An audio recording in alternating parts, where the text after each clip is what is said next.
Hi, everyone. Good evening. Welcome to our Pickles Group webinar and parent panel.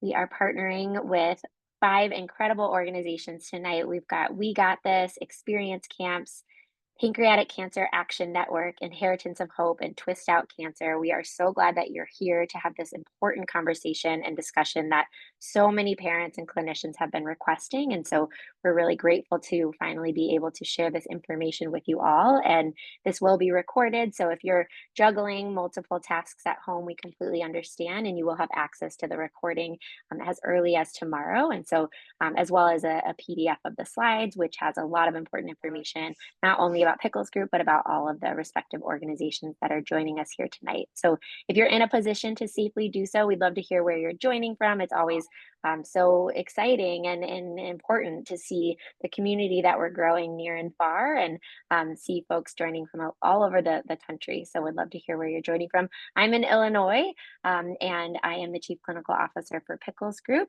I'll be doing a presentation at the beginning, and then I'll turn it over to our incredible parents and representatives of all the different organizations here tonight to share more about their personal and lived experience navigating incurable or end stage cancer. I'll go ahead and get us started. So would really love to hear kind of what brings you here. Are you a Oh, parent? Are you a clinician? At what age are your kids? And so if anyone wants to share that information in the chat, it's yeah. just really helpful to see, and it'll help our panelists to kind of know maybe what where you're at in your experience and what's going to be most helpful to you. And so I see we got some folks from Illinois, New York, San Francisco, covering a lot of different ground, a lot of different probably weather. Twin Cities, Minnesota. I'm actually going to the Minnesota Northwestern game this weekend, so go Gophers. Nice to see you all. And Wisconsin, Washington, Kosovo, amazing. Tucson with teenagers. Thank you for sharing that. And we'll keep kind of paying attention to where folks are joining from. And we're really glad you're here. Thank you so much for being here and for sharing that. A little bit about Pickles Group before I jump in. So, Pickles Group is a nonprofit that provides free peer to peer support and resources for kids and teens impacted by their parent or guardian's cancer. So, we really follow the research and we build all of our programming in three main pillars. The first is honest and age appropriate information, the second is coping skills, and the third is peer connection. So, everything we do is really rooted in those three things, being honest but age appropriate with kids and really helping them develop coping skills that can help throughout the cancer experience, but beyond. We know that coping is a life skill that kids and teenagers can benefit from, as well as entire families.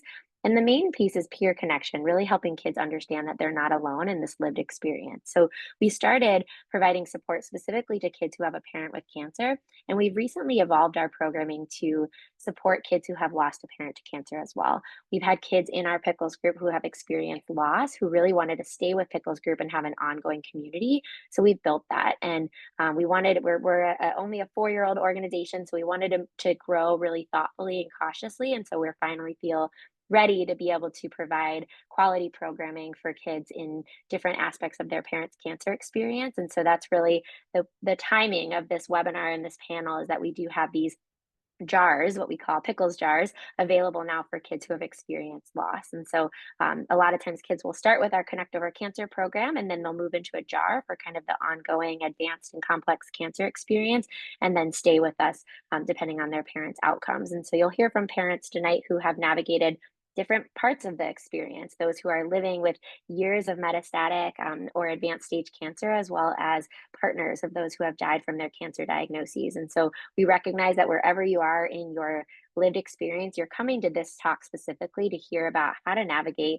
the potentially hardest part of these conversations. You know, when your kids are asking, are you going to die? And what's that going to look like? Or, how do we foster hope amidst the real fear and uncertainty about what this illness could bring? And so we're going to talk about all of that and really create space for wherever you might be in your experience, whether that is now or near or far in the future. If it's on your mind, we want to talk about it and help you feel at ease with any conversations that are happening now or in the future.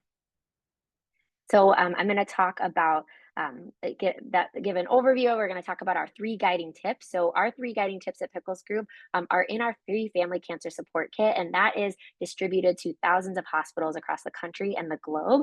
And we're really looking forward to expanding that this year in 2026 to address more of the anticipatory grief conversations. And then we'll pivot to a family panel and discussion where you'll hear from five panelists as well as our moderator, Elissa Kalver. So, what does the research show? So, many parents think they're protecting their children, perhaps by not sharing full details with them. Yet, what the research shows is that children actually have better outcomes when they are prepared and when the family is really embracing difficult communication and coping because there's so much adjustment. And so, this is not a one and done conversation. There's a lot of ongoing conversations, which I'm sure you'll hear about from the parents tonight. And even when parents want to talk with their kids, which might be why many of you are here, they don't know how. And so we're really trying to fill that gap of parents who are unsure what to say and how to say it and when to say it. And we've also partnered with a lot of clinicians, and we've heard that many oncology healthcare workers also feel unprepared to guide their patients when it comes to parenting. Even some oncology social workers will share, I'm really great at supporting adults, but sometimes I don't know what to say when it comes to kids. Not everyone has the child development background and the words and the resources and the tools for talking to kids. And that's really what Pickles Group is trying to fill that gap of making sure that clinicians feel more prepared to support their parenting patients and that parents feel more prepared to support their kids. This is our free family cancer support kit. It's available in both English and Spanish. And this, like I said, this is kind of that initial support for how to talk to kids about cancer, but we're really looking forward to expanding these resources to address some of these more complex conversations that may happen later on throughout a cancer diagnosis and treatment. So, the three guiding tips that we approach to any difficult conversation throughout the cancer experience are sharing information, sharing expectations, and sharing feelings. So, I'm going to break each of those down in more detail. We'll start with sharing information. So, what sharing information means is really providing an age appropriate version of the truth. And so, when parents are asking, when should I tell the kids, that's really going to depend on your family's experience. And so, you may think about timing of conversations relative to treatment. Often parents are thinking about what to tell their kids at the initial diagnosis, and then maybe when there's a treatment change, or maybe when there's a hospitalization. And each time you have those conversations, you get, unfortunately, a bit more practice thinking about what your kids need and how to approach it. And so you might be thinking about where to have those conversations, when to have those conversations, who should be having those conversations. We encourage, when possible, to not have those conversations alone. And if you have, whether it's a co-parent or a friend or a family member or a professional, to join you and really thinking about what's best for kids. We've heard mixed things. Sometimes kids, want to be in the car so they don't have to make eye contact. Sometimes kids want to be, at home in kind of a safe, neutral space and environment. But we do know that it's best to think about making sure kids are in their best mindset to have these difficult conversations. So whether that's being well fed or well rested, making sure it's not a super rushed time, and then just really not feeling the need to go into these conversations with a script, but meeting your kids where they're at, recognizing that it's going to be a lot of mini conversations along the way. Wherever you are in your cancer experience, you're building a foundation for honest language, and that can start really small and then build over time.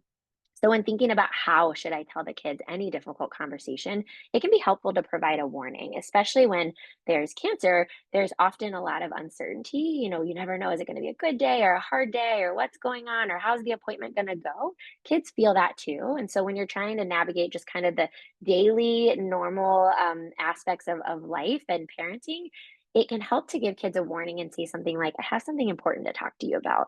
And what that does is it just helps your kids tune in differently, that whatever's coming next will be different than what they're used to.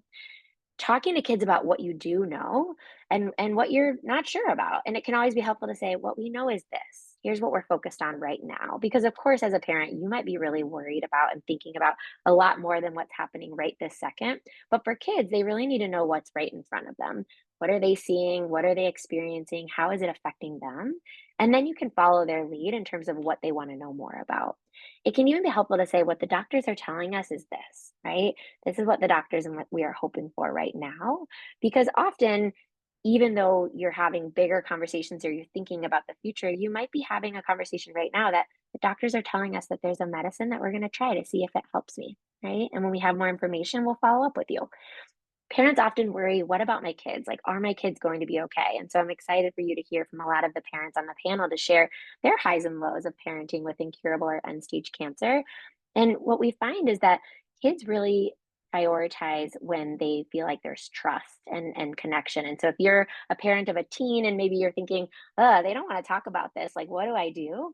Just keep showing up, right? And being really connected, because what kids need is that trust and that consistency to know, okay, if I want to talk about this, I can. If I have questions, I can. And they're not going to force me to if I don't want to. And so you can provide them with just enough information, but then follow their lead. And that can be the best way to build that trust with kids, is for them to know their parents are going to update them when they need to. And that, everything else can kind of follow as needed. And kids will ask questions when they really have them. Not every kid has a lot of questions. Some kids are more comfortable with the information they've been provided. Some kids just really want to focus on playing or hanging out with their friends. There's no right or wrong reaction. And if kids feel safe and trusted, they usually will show you just exactly what they need. So I'm going to cover a little bit of like child-friendly terms when it comes to end-stage or incurable cancer. We have a whole glossary in our family cancer support kit for typical cancer terms like chemotherapy or radiation or immunotherapy. So this, for the purposes of this talk, I've added some new terms to help parents and clinicians think about how you might define that for a child. So as a child life specialist and a therapist that works with kids, one of the things I do is really help with developmental explanations of difficult topics. So breaking it down in a way that makes sense to kids. And so one question we get a lot from Pickles kids is about staging. They often want to know, like, what does stage 4 mean, or what is staging? So we explain that there are 4 stages of cancer. And when there's more cancer, or the cancer is in multiple places, that number is higher. We also talk about staging as the stage of cancer is measured, and really to help doctors understand more about the cancer and know how to treat it. So it's not so much about, I'm sure there are many people here who know, like, stage 4 doesn't necessarily mean what people might fear, right? People can live really long, fulfilling lives with stage 4 cancer, and kids wonder and worry about that too. So helping them understand that it's really a measurement scale for how much cancer or where the cancer is to help the doctors. Clinical trials are something that can come up a lot with incurable cancer. And so helping kids understand that a clinical trial means that the doctors are offering a new medicine or treatment, and they're studying to see how it works in order to help more people. And sometimes it can feel scary because we don't have all the information, but it can also be really hopeful because it can improve someone's health or lengthen their life. And so helping them understand, what it might means to have a clinical trial. Incurable. So this is a tricky one. Incurable means that we can't get rid of the cancer or make it all the way better, but the treatments are focused on keeping the cancer stable or calm and prolonging and improving someone's life. And so, I often people use the word terminal. Terminal is a very different term these days. There are so many more medications and treatments, and so when we think of terminal, we think of the end. And so it's really important to help kids understand, like, where are we actually at in our experience, because even if it's in terminal cancer, it may really mean that it's incurable and that the treatments have a different goal. And so helping kids understand that. Palliative care gets a lot of misunderstanding in the healthcare space. And so helping kids understand, because there may be people who even think something different about palliative care. Palliative care is actually here to help treat my symptoms and improve my life while living with cancer. And that can be really helpful so that I can have as much energy and be as pain free as possible when I'm playing with you. Um, Something that child life specialists uniquely do is legacy building and memory making. And so, if you're a parent here who's navigating end stage or incurable cancer, you might be thinking about, how do I build a legacy and create those lasting memories for my child? Sometimes parents want to write letters or create keepsakes, or, sometimes for kids, it might be painting a picture frame or making necklaces together. There's a lot of ways just to build those memories. I've worked with kids who have teddy bears made out of their parents' t-shirts after they've died, or have, cremation jewelry and things like that. So there's a lot of keepsakes that can be really helpful for kids, and those can be started before a parent dies. And I know you're going to hear from Inheritance of Hope here that actually has a free legacy video option for families, which is why we're so glad that they're here partnering with us, because it's a wonderful option for families who are thinking about that. Some more terms that are more on the end of life conversation is, hospice is obviously a level of care that focuses less on curative treatment and more on comfort and quality at the end of life. Kids don't always understand what dying means. And so it's really important to use concrete language. In our society, we use a lot of words like passing away or passed away, or perhaps some religious euphemisms. But kids really need that concrete language that when someone dies, their body stops working, and that means that they're no longer living. And when you're talking about dying, you can talk about living, and you can actually involve kids in some of the end of life conversations about what are their hopes and what's important to them, and really navigate hospice, thoughtfully together as a family. Parents might worry, do I do this at home? Do I do this at a facility? And so often when I'm working one to one with families, not through Pickles Group, but we are often talking about how to make those hard decisions. And we know that Wonders and Worries is another organization that we love that has a free helpline for parents who are maybe wanting that support, having those individual conversations. So the next part is sharing expectations. So this is about preparing for changes. We all know there are a lot of changes that occur when navigating cancer and treatment, and so helping kids prepare for those changes, talking about what's going to be different and what's going to be the same. What about the unexpected? And so the unexpected, we cannot prepare for everything, but when kids are used to having a foundation of language, they kind of know generally what to expect. They can usually cope with the unexpected a little bit more easily because there's already a foundation of knowledge. You can say something like, remember how we talked about this? Well, there's been a change and here's the update. And so helping them versus feeling like you need to start from the beginning. This could be changes in their parent. So helping kids understand like how you might look or feel different, or how the treatment's going to affect you. And so that they can kind of expect those changes and be prepared for those changes. And then have a role. So giving kids lots of choices can give them that sense of control. It could be helping them be part of decision making. What's really important? How do we want to spend this holiday? Including them in the process as much as they desire. Some kids will want to be more involved and some kids not. Both are okay, but having the choice is what's really important. And also maintaining a little bit of structure and routine can really help them with predictability. So much is out of their control. And so creating some consistency can help them feel a little bit more grounded. But some kids may really want to help with, decorating a room, or creating cards, or packing something, or picking out cozy socks, or whatever it might be to include them. And some kids may just need choices around everyday things like, do you want the blue spoon or the red spoon? Because it's time for breakfast, right? And so helping kids feel that sense of control, that can help all kids, but can be really helpful when there's a lot of uncertainty happening in the home. And then addressing the what if. So, a big question, I think I saw a lot of it through the registration tonight, is how do we balance hope with uncertainty? And it's essential, and they can coexist, right? Like we can hope, we can pray if that's your tradition, that things are going to get better, things are going to be okay.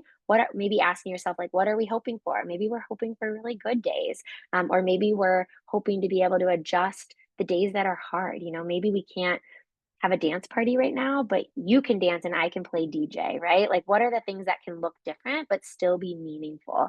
And so, really integrating that hope with the honesty, and it's possible. I know things are really different, and know this is kind of tricky, or things are getting really more serious, and I'm worried that this could be our last year of holidays. And if we get more holidays, that would be so exciting. But if we don't, I think it could be helpful to talk about what's really important to our family. And that can be so hard. But what I was sharing earlier is that when we talk about dying, we can also talk about living and being able to do both. In some ways, it gives you this added perspective of having kind of like bonus hellos and bonus goodbyes and bonus days, right? I know there's people that just feel so grateful to be able to wake up again and feel good. And so that might be what you're hoping for. And so just really taking those things one step at a time and adjusting that for whatever it might mean for your family. Sharing feelings is so important. We talk about this at all aspects of Pickles Group, but kids have big feelings. It's very natural, regardless of how old they are. And so, as parents, we might feel the need to protect them, or be strong for them and not show our emotions. But it can be really helpful for kids to see that it's okay to feel sad. It's okay to feel scared. It's also okay to feel silly and happy. And so, modeling that for them. And I always, when you're navigating something really hard, thinking of it as your opportunity to model for your kids, like how to handle hard things and really navigate the good and the uncomfortable. And so, really increasing communication around those feelings, and that gives kids a lot of permission to have bad days and to have really good days, and that they can both be true. And then developing coping skills. Like I mentioned at the beginning, this is something that we're really proud of at Pickles Group, is helping kids foster their coping skills and recognizing that it's truly a life skill. Kids knowing how to identify how they feel, what to do about it, being able to embrace their own feelings, understand body basics like taking deep breaths or, moving, getting outside, being in nature, like what are the things that help calm down, and recognizing that it's not the same for everybody and that it's not always calming, right? Some kids need to do jumping jacks or run outside. We Pickles Group partnered with Epic Experiences on a podcast, and I got a chance to interview 4 or 5 of our teenagers, and one of them was like, "I just needed to go play wall ball outside, and that's what really helped me get my feelings out." And so recognizing that it looks different for everyone, even in the same family, and some kids might need to be really physical, and that's okay as long as they're safe. So, what are some of the things that kids tell us? These are 10 things that grieving children want you to know. And I want to remind everyone that we talk about grief as not just loss, right? Grief is non-death losses as well. So the second there's a cancer diagnosis, there's a lot of loss, there's a lot of change, there's a lot of adjustment. And so we approach grief as all of our Pickles Group families are grieving. It might look different at different times, but there is a lot of change and a lot of loss. And that's why Pickles Group was started, because a lot of the kids were sharing that like they felt a loss of relatability to their friends and they wanted to meet friends who really understood it. So kids tell us, and this is reference from Aluna Network, which is a great children's grief resource. Children want to be told the truth. And they're looking to adults as a role model for how to grieve, right? And so that's why modeling those feelings can be so important. They also often want to talk about their person. Um, they express their emotions through play and sometimes behaviors. So, not every behavior is a product of grief, but certainly kids might have big feelings and big emotions and show that instead of being able to talk about it. But giving them an outlet through play can be really helpful to process and to express themselves. When a parent is nearing end of life, kids may have questions about who's going to take care of me if something happens to you, and they might be ready to know that. And so, if kids ask that hard question, they're usually ready for more information, and that's an okay thing to talk about. They also benefit from being included, and ultimately, they need to feel safe. And that's really that nervous system of them feeling safe and calm, even when things are hard. That, yes, this is a hard day. Yes, I'm worried too, and we're safe, and we can get through this together. Coping skills, and then, of course, they need their adults to take care of themselves too, and so that's so important. I think a lot of adults feel guilty when they're doing things for themselves, because they're constantly trying to navigate parenting and caregiving and all the other responsibilities, but that's important for kids to see, "I'm really tired today and I need a rest so that I can be the best of myself for you." That's a way to take care of your children, is obviously taking care of yourself, and I think you'll hear about that from some of our parents as well. So something that we talk about at Pickles Group is the Pickles way. Parents are often our gut reaction is to want to fix things for our kids, and when it comes to incurable cancer, there's not really anything to fix. There's not a clear solution, and so what kids really need in those moments is support over solutions. And so really reminding yourself when you can't fix it, really just focus on being supportive and present and listening first. Sometimes we think we know what kids are worried about or thinking about, but they might surprise you, and so when we listen first, it might give us a sense what they're actually thinking and feeling so that we can validate that and make a plan for it. And always starting with validating, like, I hear that that's really important to you. I know that you're scared. I see that you're sad. Let's talk about it. Let's work through it together. So we have a group of 5 incredible parents who are each representing one of our partner organizations here tonight. And so I am very excited to turn this conversation over to all of them who have navigated these difficult conversations directly with their children and with their families in different times and periods. Before I do that, I do want to introduce our moderator, who will be taking it over and moderating this discussion with our parent panel. So, Elissa Kalver, at 34, faced a stage 4 metastatic breast cancer diagnosis just before her daughter's first birthday. Her fighting spirit wouldn't let her sit back or simply try to survive. Instead, in her 5th round of chemo, Elissa launched WeGotThis.org, the world's first nonprofit cancer gift registry. We Got This provides a free platform for cancer thrivers to comfortably request the items they really need and give their loved ones the chance to support them in a meaningful way. Elissa has also just released her debut book, We Got This: How I Learned to Thrive with Terminal Cancer, and is a professional keynote speaker. So, Elissa, thank you so much for moderating the panel and sharing your own self and time with us, and engaging in this important conversation with other respective parents. So, I'm going to stop my screen now, and we'll get our panelists um, spotlighted so that we can have a meaningful conversation. Thanks, Alyssa. Of course. Thank you. That was great and really helpful, and appreciate everyone hopping on tonight. I know it's, of course, a meaningful conversation to all of us. So very much honored to moderate it and talk with all the panelists.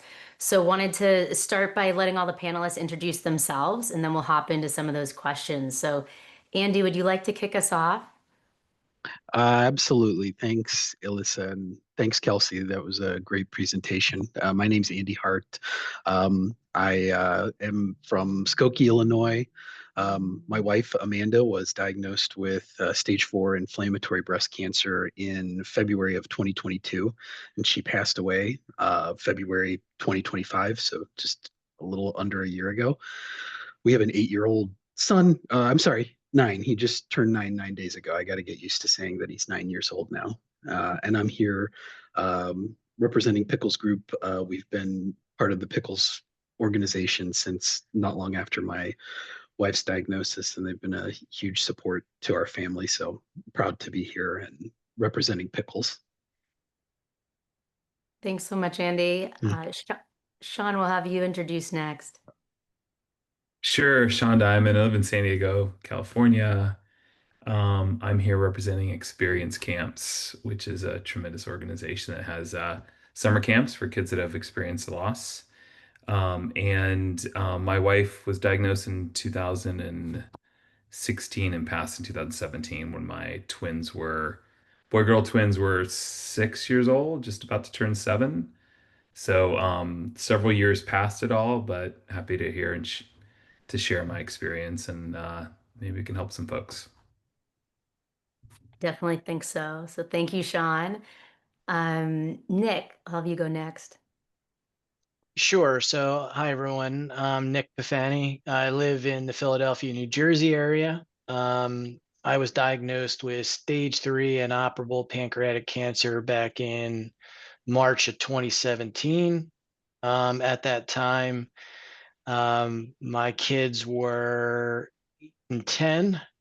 They're now 18 going on 19 and 16 going on 17 as of next week. So, and I'm representing the Pancreatic Cancer Action Network.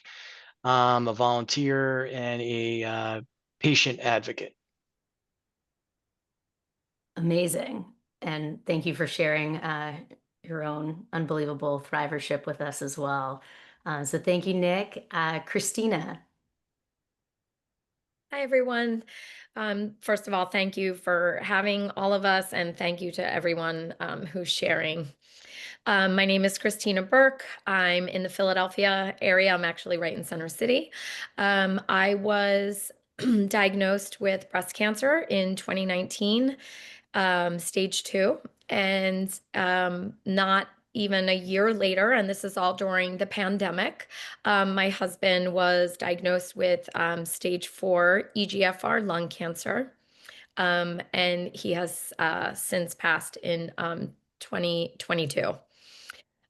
We have 2 children. Our son is 16 and our daughter is 12.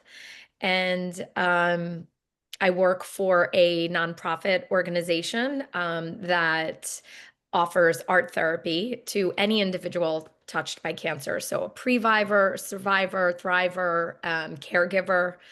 And I also am certified in bereavement and grief counseling. So I do that as well, do a lot of workshops, mostly for women, because that's the group that I know from doing this, but also am able to help parents as a whole with bereavement, especially with children. Thank you for having me. Thank you. Thanks for sharing all that. Excited to dive in with everyone more. So last but certainly not least, Ashley. Thank you. Hi, everyone. My name is Ashley Chiarte. I'm in the San Francisco Bay Area. My husband, Joe, was diagnosed with glioblastoma, an incurable brain cancer, almost exactly 1 year ago. And we have 2 kiddos. Our older one just turned 4 yesterday, and the baby is almost 2. And today I get the honor of representing Inheritance of Hope. Shortly after my husband's diagnosis, the first thing we thought was, how can we create memories and preserve his legacy for the kids? We've been connected through Legacy Inheritance of Hope through their legacy videos, legacy songs, and most recently a legacy retreat. So thank you for having me today.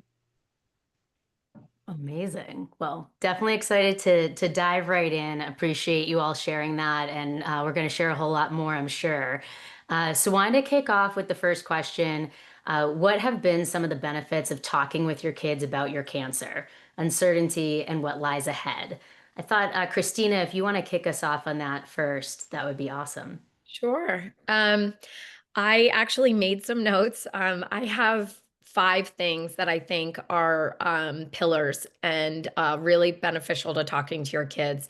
One of them is building trust. So they need to know that they can count on you, and it's going to be regular and open conversations, and you have to be able to meet your kids where they are. So first of all, having the conversations builds the trust. 2, having the conversation reduces imagination-based fears, which we know children can have. You know, if they don't have the facts, they're filling in the blanks on their own, and they're also getting a lot of or hearing misinformation. So you want to make sure that you're managing the information that they're getting, the flow, and that it's all from reliable sources, which are yourself. By having these conversations, you're reinforcing a sense of safety, and really that's what they need. That's like the most important thing they need. They want to know what's happening. And most of the time, especially if it's a small child, it's because it's not their lack of empathy or that they don't understand, but they understand their world. So how is this disease affecting their world, their daily life? So I think talk about the plans, the who, the what, and the where. And I'll give you an example. Since my husband and I were both battling at the same time, there was a lot of treatment going on, and we couldn't always be there to pick up and drop off and make the lunches and these things. So I always planned in advance and said, this is who is going to pick you up. This is who you're going to be with. This is where you're going. This is what you're going to eat. This is when you're coming home. And I would go over this multiple times, and to the point they'd be like, I know, Mom, you're going to radiation. But it was so much better that it wasn't fearful for them. So making sure that you're, keeping them safe and reinforcing that. If they see you having these conversations with them, you are modeling healthy coping skills, which not only helps you in the present, but for me, someone who has now experienced the passing of my husband, again, it's ongoing, but they see that we can now have these really open, hard conversations because we've been doing it now since 2019 or 2020 when my husband was diagnosed. And you're modeling for them. So they're learning these coping skills through you. And lastly, I have why the biggest benefit also is talking to your kids about this is you're normalizing these big feelings. And we hear a lot, kids have really big feelings. Well, so do adults. This is big conversation, hard topics, and you're not always going to get it right. That's okay. But the thing that I've learned, and not just through how I parent, but from professionals that have helped me become a better parent through this process, is allowing space for our kids to be confused, fearful, happy, angry, sad.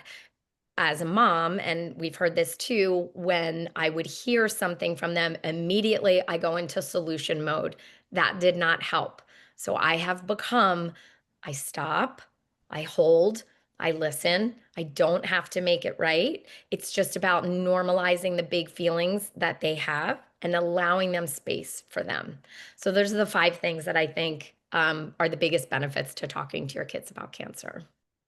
That was great. Thank you. And it reminds me a lot of what Kelsey said multiple times earlier, which is what I also live by, of that we can't talk about death without talking about life also. And I know I make sure that, regardless of how long any of us live, I hope that, our children know how much we lived, not just only remember how we died. And that's what I think is amazing about all the organizations that were mentioned as well. Does anyone feel inclined to want to add it on to this answer as well? I mean, what an Yeah, incredible answer. It's hard to Yeah, really yeah. add on. That was like a whole keynote in the answer. I Yeah, that loved was awesome. Yeah. it. Andy, I know that you had some thoughts there too, if there's anything you want to add on top as well. Oh, I would just echo a lot of the same sentiments that Christina shared. I think it's really important to have the hard conversations to at least get the ball rolling, so to speak. I think that kids are capable of hearing this stuff. I think as a parent, Kelsey said this earlier, your first instinct is to try to protect them. And it feels wrong sometimes to say things that you think are going to hurt them, but they may not always, they can take that information and they can sit with it and process it. I know my son, you have these difficult conversations with him and he may not have a reaction right away. And you kind of question if you did the right thing by telling him, if you've just upended his life, if he has no idea what's going on. But he'll come back later and ask questions that are relevant and helpful. And it's just part of every kid's going to process things differently. So I think it's really important to have those conversations, even when it's hard for the parent to even start to talk about it. Absolutely. Nick, did you have anything to add on to that also? yeah, I was just gonna add, I mean, what a great summary, but like on top of it, I would just say that, I think what my kids took, out of the situation was I tried to help them understand like you have to focus on what you can control. You can't worry about things that you can't worry about, right? And can't control. I'll never forget like the moment when my wife and I sat the kids down and, we did a big prepping session beforehand with the social worker to kind of structure the conversation, and the first things out of their mouths were, it's not fair. And, most of the times, like parents try to make it right, and they try to fix things, and you can't really fix that. And I remember my answer, and I just said, "You're right. It's not fair, but life's not fair, right?" And you've learned like a life lesson that most adults don't grasp until later in life, right? And I think they appreciated it. And the other part was just, me personally, I wanted them to see the level of confidence that I had around what I was going to bring to the table. I told them I couldn't guarantee anything, but I told them like I felt I was going to win. But I also told them that, listen, if something changes along the way, I will tell you, I will keep you posted, or you can ask me anytime, right? So I think like that level of transparency is definitely important. And I think that if kids see a positive attitude, they feed off of that. So that's been something where I just, attitude is so important. Absolutely. And I love that you bring up the idea of winning. I think redefining what that looks like in these moments, all of us, whether here or we've lost all of that, we're all winners in our own ways that we define it. And I think the way that you worded that to your children is fantastic. I think that actually sets us up really nicely for a transition into the next question too, which is, what have been some of the most difficult or emotionally complex parts of having honest conversations about illness and loss with your kids? Ashley, would you want to kick us off on this one? Yeah, thank you. Yeah, of For course. us, I think the hardest part was the kids being so young. Everyone says, be honest, but age appropriate. And it's hard to know what that looks like for an 11-month-old and a fresh 3-year-old. Like Kelsey mentioned, who don't even really understand what death is. So before my husband came home after his craniotomy, he had, staples in his head. He looked completely different, was swollen. I was so nervous. I spent so much time reading the Pickles Family Guide, trying to get as much information as I could, from support groups, from all over, right? And so I have this whole script in my head, and I sit our 3-year-old down, and I'm like, really into it. I'm remembering what I wanted to say. I'm like, okay, we got this. We got this. And the 3-year-old, he looks at my husband's head and he goes, huh, it kind of looks like a box. Can I have my Spider-Man toy back now? And at that moment, I was so incredibly humbled. And like Kelsey said, realize from then you just kind of have to go with the flow. And those small bits of information tend to work a lot better than having some big rehearsed conversation, especially for the little kids. And so since then, we've been intentional about having books available. That seems to work really well for our kids. We have a little section of books on cancer. And maybe they don't want to talk specifically about dad's cancer, but they'll go and bring a cancer book and that's what they want to read. So when we, ask if they have questions or if they want to talk about dad, no, I just want to read the book about cancer. And then also, like Kelsey mentioned, for us, just kind of being intentional about talking about death. And like Andy mentioned, it's hard and it's something that doesn't come natural when you're a parent of little kids, but we'll be watching Finding Nemo. And at the beginning, oh, Nemo's mom died. It probably made Nemo and his dad really sad, huh? And so just that, I think, getting it out there feels so icky and hard for us as parents, but I think can really benefit our kids in the long run because it's not this big conversation we're springing on them, but rather little steps that we're building up towards. I love those examples so much. And I just want to point out too that I love that we're able to talk about something so difficult and hard while smiling and laughing too. And it's not always the case, but I think a lot of this, it's like everyone's afraid to, touch everyone with kid gloves and worried that, we can't handle talking about it. And I think a lot of people that I speak to, and I know personally, like I want to talk about grief. I want to talk about the hard stuff. A lot of times it's other people's projections or our own projections on our kids thinking that they're going to be scared away by something when the thing that we thought was so big wasn't, and maybe something we didn't realize was a bigger deal. So I thought that was a great example. Sean, do you have anything you want to add on to this one as well? Sure. Yeah, everyone's situation is a little different. It was really hard for my wife to talk to the kids. So I took a lot of that on.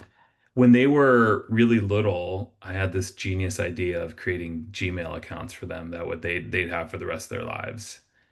And so since they were like, babies, we would in the NICU, we were like emailing them these stories and we both did it. And so that's how she communicated with them.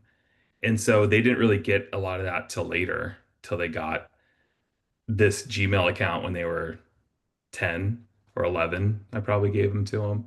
And they had this like history of mom telling them, how she felt. So that was pretty unique, I think. But I had to do the lion's share of it. And they were so little, it was really hard to be super honest with exactly where, what was going on. But I tried to do the best I could with how much information I could keep them, give them that they could consume and not spin out or, you know.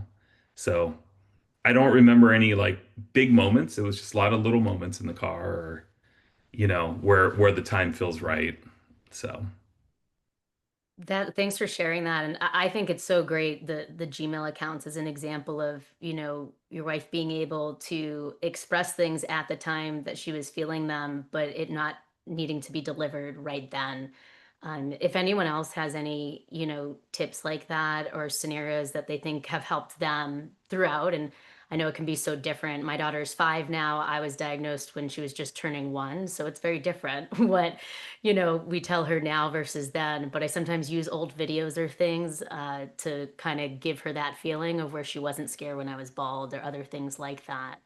Um, so I'll pause for just a second in case anyone else has any other great pro tips like that. And definitely write down the Gmail account one. I think that was a really great insight, super Sean. hard to get a good Gmail handle. So I just put their full How to name do it and from so no birth. one had it. And you have to lie and say they're 16 or 18 or whatever, but then you create it and you just send it to them and then you have to check it every now and then when they're little and then yeah, they appreciate it Yeah, now.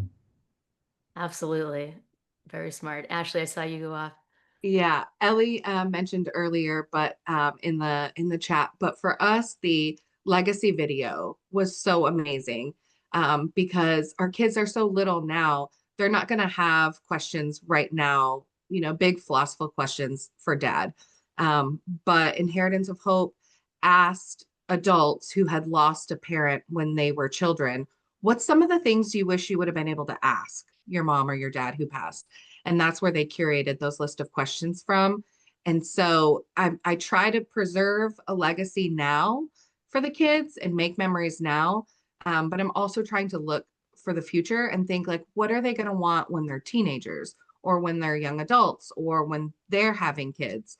And I think that's why like the videos and the, questions like tell me about your childhood or tell me about your career are so important. Things that we might not think to record down now, but that we have in the future. I love that. And I see, some things starting to go in the chat. I am going to drop in real quick here because all the orgs that you're saying, big fan of Bright Spot Network as well. We actually created a consolidated resource directory on WeGotThis.org recently to kind of replace that like copy piece of paper that you get. My husband was hyperventilating into a paper bag at the time. And you can filter through different things like, grief, retreats, financial. Pickles group is in there, of course, all those. If you see any that aren't in there that you want to, I'll just put that in here also. It's just an easy way to filter through some additional resources that might help. Awesome. Anyone have anything else to add before we move on to the next one? Okay, great. So, what advice would you offer to other parents who are thinking about how and when to talk about outcomes or the future with their kids? I think, okay, saw Christina raise a hand. Anyone can go. Let's start with Christina and then we'll probably work our way around. I think a bunch of you had some thoughts there. When I think immediately, I know that we're when we say children, we're discussing this huge age range, and especially for Ashley or maybe Sean, that when they're so young, it is hard. I mean, my daughter was 6 when I was diagnosed, and then just turned 8 when my husband passed. But because we started the conversations early, nothing sneaks up on you, and I think the biggest thing is finding the support systems that support you in having these conversations with the kids. So you should get them a therapist right away, even if they're small and they're not incredibly verbal around the cancer diagnosis or things like that. There's music therapy, there's art therapy. It's more about setting up a support system, maybe that's not you, that builds in the system of trust so that when maybe they are comfortable or when times change or treatments get hard or hospitals or death happens, there's this trust that's baked in with this person. And they're not only helping your child through this, they're helping you as well. Like I said, I work a lot with actually my children's therapist. And if it hadn't been for them, I like I said, I know I'm a better parent because of the help that, they have given me over this time. So I think immediately to build in that trust is the time. And again, like everyone has said, I don't think there's necessarily you spill it all out. It's your child best and your family's like makeup the best and how each personality works in your house. So the best thing to do is kind of like the bits and pieces, I think, are really important, and just keeping the conversation going along the way, because change happens very quickly in this arena, right? And so not all days are pretty, but you can discuss that. So Yeah, that's great, and love that proactive approach advice. I think that's really valuable. Nick, would love to hear your thoughts on this one too. Yeah, sure. I mean, the one thing I think your kids never realize is that when you become parents, they don't give you a handbook that has all the answers around like what are the right things to do. I normally say that to my 18-year-old now, and he always laughs. But what I'll tell you is, at least for me, and I know everyone's case is a little different, I wanted to make sure I had all the information, right, and all the facts first. So that way we kind of knew what was going on. It didn't take too long to figure that out right before we sat him down. But I think what made a real big difference was I made a very concerted effort, and I talked to my wife about it, about telling everybody. And when I mean that, like, I lived on the West Coast for a number of years in part of my career before coming back to the East Coast. So instead of using social media, I picked up the phone and I had many conversations with friends, and I told them what was going on. My wife's a school teacher, so, and my kids go to the same school district, right? So we had a very concerted effort around letting people know what was going on. And I think probably most people here will be able to relate. People are generally very good. Like when they hear about what someone's going through, they want to help. And I think that for us, it created like a very large support system. So that way, if you're very honest, like with your children, and you let them know what's going on, they also have an additional support system, outside of you, right? Their guidance counselor at school knows what's going on and are checking in with them. Um, you know, depending on what age your kids are, like mine were, 8 and 10 at the time, their friends know, and then they talk to them. So getting them prepared. So I think for us, like a big thing was just, we decided to have be very open and honest with everyone about what was going on. And we just got overwhelming support. So I would just say, like, maybe possibly consider that as an option too, as well. That's great. Great advice. Andy, did you have something to add on this one too? And I apologize, my dog's being a little needy. It's okay. Hold the dog up to the camera. Everybody loves to see a Yeah. dog or a Just if baby in a anyone needs Zoom some meeting. puppy therapy, this Yeah, is there we Penny. go. That's good. Yeah. Yeah, I mean, I think that for me at least, having the conversation, starting to have that conversation early, right away, was sort of accidental but beneficial. My son and I dropped my wife off to see a breast surgeon, and she was getting a biopsy. And while we were waiting, she texted me and this says the surgeon is saying this is probably cancer. And so it just sort of blurted out of my mouth. And so here I am, totally unprepared, trying to explain to a 5-year-old what cancer is. And I was really bad at it, frankly. But it at least put something in his mind. And we had to keep having the conversation over and over and over again, which I think is true probably for a lot of kids. You tell them something. I often say, telling a child something the first time is the warm up to them actually listening to it. So it's like you might have to say it 3 or 4 times before they finally kind of grasp it. And I think that some of these complicated topics, their understanding of it is changing over time. And so it helps to just start early so that you can continue having that conversation. So I think it was really beneficial for my son to have that development in his understanding while cancer is progressing too. And as my wife's condition got worse, there was a clear line that we could draw through the whole experience. And I think that was helpful then finally at the end. Great. Thanks for sharing that. So one more question, and if everyone wants to just kind of think in advance of one scenario, we can, hopefully get through each of you giving an example, which would be great. And it's just, have there been moments when your kid's insight, empathy, or way of coping has surprised or taught you something? So Ashley, if you want to kick us off on this one, and then we'll work our way around. So just a brief example would be great, I think, and really valuable from all of you. Yeah, I think little kids especially are so great at finding joy, even in the midst of incredibly difficult situations. And I think our kids are eternal optimists. And we were talking about my husband's cancer the other day, about how he was getting ready for his bi-monthly MRI. And my 4-year-old goes, well, the good thing about cancer is you get a song. And he was referring to our family song that Inheritance of Hope made for us.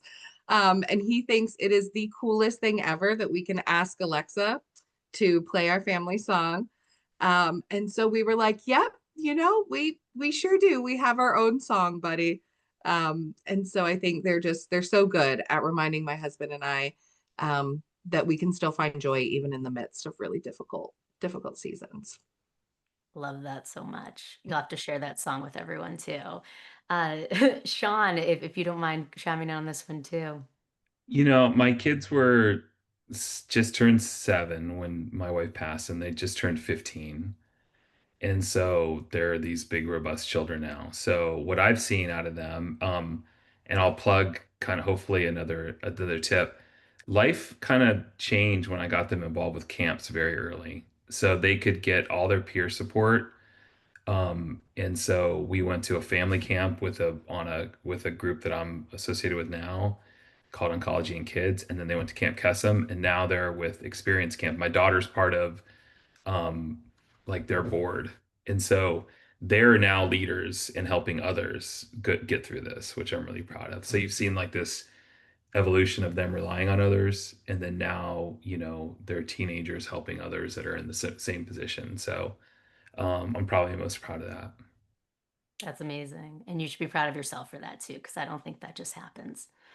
So that's great to hear. Their faces, they earmark the weeks of camp every year, and nothing will get in that way of those camps. I love that. Yeah. Awesome. Andy. Thinking about sense of community, the community here really did uplift us, and that's been a big support for our family. There is a great social worker at my son's school, and we were in touch with the teachers and with the administrators, the staff at the school about, um, you know, my wife's condition. And then when she passed, we made everybody aware of that. And they offered to have my son go see the social worker. And I said, let's let him lead it. If he wants to, he can go. And I kind of didn't expect him to maybe use it at all. Like, I didn't think that he would do it. And so I thought I was going to have to talk to him about it a lot, but much to my surprise, he sort of on his own without any prodding would go to the teacher when he felt like he needed a break from the classroom. He would ask to go see the social worker. He goes to see the social worker. They play Uno for a little bit and talk about Pokemon or whatever. And then he goes back to class, and he's just doing this all of his own volition. And I really didn't expect him to do that, but it really surprised me how he was able to identify that he needed to do something and then find an appropriate coping strategy to get himself back in the right headspace and then go back to school life. So I think there's little moments like that throughout. That one sticks out to me. Thank you so much. That's great. Nick, you want to go next? Sure. I mean, I would probably reiterate a lot of like just the sense of community in general and the support that it's had. And, I think it also has driven like a sense of openness that it's okay to talk about really difficult situations, and that you need help, and everybody needs help. And I think that was a lesson like I learned along the way. I probably didn't like it in the beginning, right? Because I wanted to be able to do everything on my own. But then I realized that I needed help. And I think it also helped like my family realize that they also need help. And it's okay when somebody offers to help you to let them help you. Because in all honesty, like they want to be able to do that. And for some people, it's probably not as easy. So I think like if you can lead by example, then it creates that openness for them to be willing to let others help. That's great. Thank you. And Christina, you want to bring us home here? Sure. I definitely echo what everybody else has said. I mean, obviously, being through these really incredibly intense and very deep and sometimes rewarding and sometimes, really sad moments, they're shaping your child the entire time, because they're reaching these, like kind of Sean touched on it. They were this age, when the diagnosis happens, then treatment happens. And then in some cases, a death happens, and developmentally, they're all changing and understanding things differently and processing those things that maybe they heard 4 years ago or 2 years ago. Right. But I think that the biggest thing for me is that I'm incredibly proud of my kids, but the community sees my children and they're in all of them. They are the most empathetic humans. And they've been able to be there for not only other children in their community, but other adults, I would say. And it's been kind of lovely to see these two humans like navigate the world with such empathy and love and like a genuine understanding for gratitude. Um, Very much, I think it's like my husband and I always said, like, we would have a thing, we would say, win the day. So as we left each other, we're like, all right, we're just going to win today. Like it was just a day by day, we're going to win the day. And it's all the small moments that really matter. It's not always those huge milestones or birthdays. It's like make the most of the small moments because those are what is shaping your child. They're the core memories that your child is going to have. And some of the rituals that we did then have really shaped now how we talk as a family.